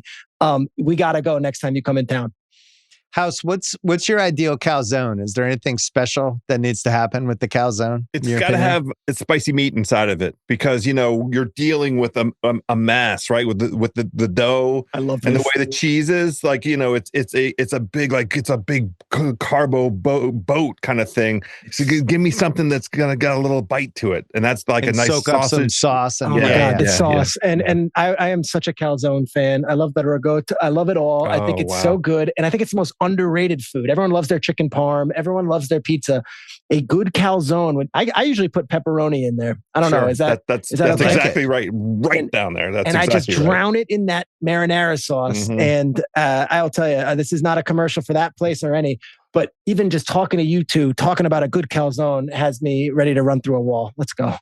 I feel like in general, especially with the Uber Eats orders or whatever you're using, I always feel like they're light on the side of the tomato sauce. Yeah. Like if I'm getting the chicken parm, I want like a big ass thing of tomato sauce next to it that I can pour all over the chicken parm. Sometimes on these DoorDash and the Uber Eats, you've got to go to that extra thing where it's like sides and they'll have like a 50-cent extra sauce. I'll put 7 of those in there. Yeah. Just give me 7 of them. It's worth the $7, whatever it is, I'm in. And House, with the Chinese food, why don't they just put the mustard in? Yeah. I know you have the hot mustard. Never. Put it in the fucking order. Just throw it in the bag. They never do. They act like it's do. It's like the rarest commodity. It's like it's gold. It's liquid gold to them. The Chinese. I was the kid, like 12-year-old kid with the noodles before the meal, I would be dipping it in the hot mustard and everyone else is going duck sauce. I was a hot mustard guy. The flavor of the mustard, what it does for your palate, it sets you up for the rest of the meal. Let's go. All the vinegar in that. People don't realize it would get rid of COVID. Hot mustard did. Could have. Probably if you ate enough hot mustard at certain Chinese restaurants, your COVID just disappeared. It just killed it. It was better than the vaccine. I can't talk about it. No, I love that. The mustard is my favorite, and they always skimp on it. It's weird because then sometimes other you don't things even get it. Yeah, it's true. I had a great dining experience last spring. Again, we're naming restaurants. These are not to get hookups or anything. Trust me. They could be. Have you been to Charleston House? Have you been to Hall's Chop House in Charleston? I've been to Charleston. I haven't been to Hall's. I'm going to say this is my favorite dining experience maybe in the last 10 years. I felt like a gentleman. The service was incredible. The food was incredible. The steaks were incredible. I came away from that meal saying, okay, when you have that truly epic meal, I have nothing to gain from this. I'm not going to Charleston anytime soon. Not doing a commercial for them. Hall's Chop House, Charleston. Bill, you got to get you down there. House, when's the latest you can eat steak where it becomes dangerous for you as an old guy in your 50s? You mean like at night? Yeah. Doesn't matter. I'm fine. I can eat. You're just going regardless. I have a midnight I find fillet. like red meat past like 8:30 gets potentially a little. I get it. I wish we had taken advantage of our 20s more. I know. I feel like we kind of did. I mean, I guess I did with all the cigarettes and Jack and Cokes. I feel like we did. Did okay. All right, House, go drive your kid to basketball practice. Can't wait. Good luck to him. Schrags, a true pleasure. So give us a let's go just for old time's sake. Let's go. Good to see you. You're the best, dude. Keep in touch. Thank you, fellas. Love you, Schrags. Appreciate it, House. You're the man. All right, that's it for the podcast. Thanks to House and Schrags. Thanks to Gahao and Eduardo as well. Rewatchables coming on Monday. We're doing the Truman Show, so don't forget to watch that over the weekend if you haven't seen that already. And thanks to the LA Times for an awesome story today about the negligence and all the bad leadership and all the dumb stuff that happened that led to the Palisades fire. And I would encourage people to go online and read the piece. This is still a massive story, obviously, in Southern California. And I don't think the ineptitude has been properly covered. So I urge you to go read that. And I hope people keep reporting about it and writing about what exactly happened here and how preventable all of this was. So I'm going to leave you with that for the weekend. Enjoy the weekend. I will see you on Sunday. Must be 21 plus and present in select states for Kansas in affiliation with Kansas Star Casino, or 18 plus and present in D.C., Kentucky, or Wyoming. Gambling problem? Call 1-800-GAMBLER or visit rg-help.com.